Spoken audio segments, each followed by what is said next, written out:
were held today, les relations entre la Fédération de Russie et l'Afrique sont très anciennes. Elles sont faites de fraternité between the et de Russian solidarité, Federations and notamment dans the la African lutte pour la Union, libération du continent et du colonialisme et de l'apartheid. really Sur le developed plan formel, depuis 2014, relations. nous avons Russia supports us un in our fight un accord against sur les principes colonialism. pour travailler dans le cadre de concertations We have a long history of bilatérales relations, annuelles. and we À Sochi, continue en 2019, le premier sommet our work annually, and in Sochi last year we had our first Africa-Russia summit, and now we plan to prepare the second summit. And this is a multilateral cooperation in many fields. We are fighting the COVID pandemic, and we are thankful to the Russian Federation for support for African countries, providing medicine and expert support. And the African continent needs to develop its own pharmaceutical industry. Around 1 billion and 200 million people live on the continent, and really few of them are vaccinated, and this is troubling. We've also discussed trade and economy. The African Union had a continental free trade zone.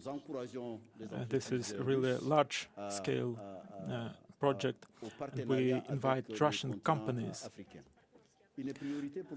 to develop partnerships with African organizations.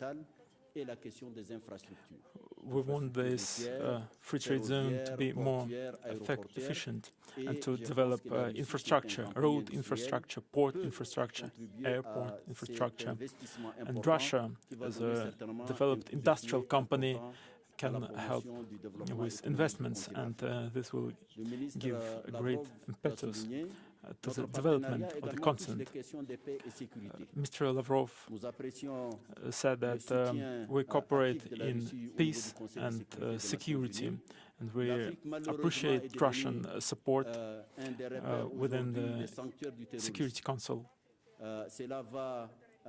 Unfortunately, today in Africa there are a lot of terrorists in Sahel, around Chad, and even in Mozambique. African states put effort into combating this threat, this terrible threat. And to do this, African states organized themselves, and now they need more financing. Peace and security are really important in Africa, and now they are discussed in the UN. So we want UN to step up the fight against terrorism. We've discussed the situation in different countries, like Libya and Mozambique. Recently, in Libya, we had elections scheduled, and the African Union needs to organize a settling commission under the auspices of the African Union, headed by the minister from Congo.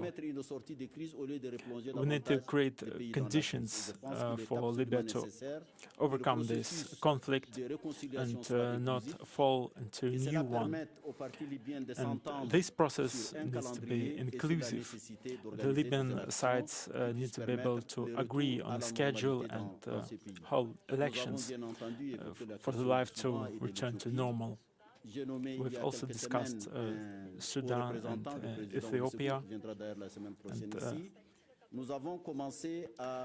I've appointed a high representative that will soon come to Russia. We've addressed sides in Ethiopia, both the government and separatist leaders, to stop hostilities and to find a political solution, we need to start this dialogue to finish the crisis in Sudan. This is what we've discussed today, and I'm really satisfied with our cooperation, with its depth, and I hope that the next Africa-Russia summit will make us come to a new stage, more practical stage, so we continue our friendship and solidarity between Russia and Africa. TASS agency, please. Thank you. I'd like to ask Mr. President about the conflict in Ethiopia, which is one of the central topics on African agenda. What are the ways to overcome this crisis, and what does AU do, and what will it do in future to settle this conflict and other conflicts on the continent? Thank you. Vous savez, l'Éthiopie est l'un des plus grands démographiquement, peut-être le deuxième. Ethiopia is one of the biggest countries, the most populated in Africa, and this is also the country where the headquarters of the African Union are situated. And since the start of this conflict, the AU was pro-dialogue. The sovereignty and inseparability of the country should be preserved. And 2 months ago, I've appointed a High Representative, former Nigeria President, to work with the sides of the conflict and to establish dialogue. Recently, he worked in Addis Ababa, and the hostilities are escalating, unfortunately, and the government had to set an emergency situation, and we try to stop this conflict and find a political solution to it. We believe that this conflict is impossible to solve with force, and the Security Council of AU has published its decision, made it known, and we need support of all countries to support these efforts to establish peace in Ethiopia. Good day, Mr. Lavrov. The question for you. Tonight, the US blamed Russia for weapon tests in space. Can you please comment on this? Let me handle this question first. I think the Defense Ministry will comment on this. Currently, I can only say this, alleging that Russia is creating risks to the peaceful use of space is, at the very least, hypocrisy. There are no facts to substantiate these claims. Another example is the United States proposing so-called universal norms for space use. At the same time, they have ignored Russia's and China's initiatives to prepare a treaty on the prevention of an arms race in space.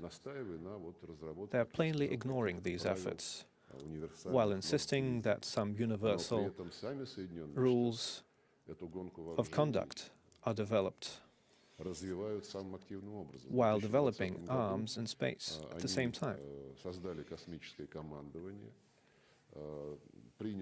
A couple of years ago, they created a space command to create a comprehensive military force in space. And to implement this strategy, and even before it was approved, the Pentagon tested military equipment in space without any prior announcement. And this is a threat that has been commented on by the President of the Russian Federation. And this changes the security situation drastically when you have attack means in space over your head. So we would prefer that countries abstain from groundless accusations and sit at the table and discuss the concrete proposals put forward by Russia and China. We think the United States could discuss those. We'd like to hear an argumented approach to that. The second question, how is mutual acceptance of vaccines and COVID passports between Russia and other countries is going? Well, there hasn't been much progress on this yet. We're expecting the completion of the relevant procedures by the World Health Organization and the European Medicine Agency. And we are assured that no barriers are created in excess of what's necessary, and our institutions are answering all the relevant questions. But of course, we'd like to speed this process up. And Russia has repeatedly proposed, starting from the G20 summit, that in order to fight the pandemic and increase the access of developing countries to vaccines, that the intellectual property rights are suspended, and the vaccine certificates, the recognition of vaccine certificates is also something that's been discussed, but our Western partners have not been quick to respond to that. We hope that'll be ended soon. Russia Today, please. Mr. Lavrov, recently the Lithuania's president said that Russia is involved in migrant crisis on Belarusian border. Is there any reason behind this? And could you please comment on recent events when Polish border forces used water guns?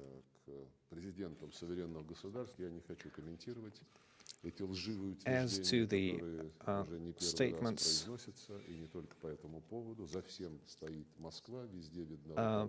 lying statements that you mentioned, I don't want to comment on those. No facts have been provided to corroborate any of those claims. As to your second question, the facts here abound. The Polish side is acting unacceptably, using these water cannons and these warning shots above the heads of people. I think all this goes to conceal the nature of their actions. They're actually acting in breach of international law, and they understand that. And one of the tasks that the Polish side is now trying to solve is to prevent its actions from being visible. They're trying to prevent journalists from covering the events. Journalists of CNN and BBC and other Western media are working from the Belarus side, and they're voicing their dismay at the fact that they're not allowed on the Polish side. And the correspondents from RT France were detained and were given fines. And we're now working to stop these arbitrary measures. Journalists must be able to carry out their professional duties, and preventing them from doing that is unacceptable and is in breach of various calls, including by the European Union. And our colleagues are also concealing the events not only from the media, but also from the European Union. The European Union has its own border forces and agencies, and the Europol and the Coastal Guard. And all of these were created to manage such situations. According to my data, they would be willing to visit the Poland-Belarus border from the Polish side, but they have not been invited to send their experts. Otherwise, these experts would be able to form an impression of that situation and give recommendations. This would be a regular approach on the part of the EU, and we saw this approach applied when the Balkan wave of migration took place and when the Mediterranean Sea migration took place. And so Poland is violating norms, and the Europeans are applying double standards, putting themselves in an unsightly situation. We're doing everything we can to solve this crisis. President Putin has been addressed by a number of EU countries, including Germany, France, and yesterday he had a talk with Mr. Macron on the phone. They're asking us for assistance, and we're willing to provide such assistance. But the most important thing here would be to establish a direct dialogue between representatives of the EU and Belarusian authorities. And it's good that a talk between Ms. Merkel and Mr. Lukashenko has finally taken place. And I hope that they will continue their contacts to find solutions, and that this reason will prevail on the Polish side. Thank you. The press conference is over.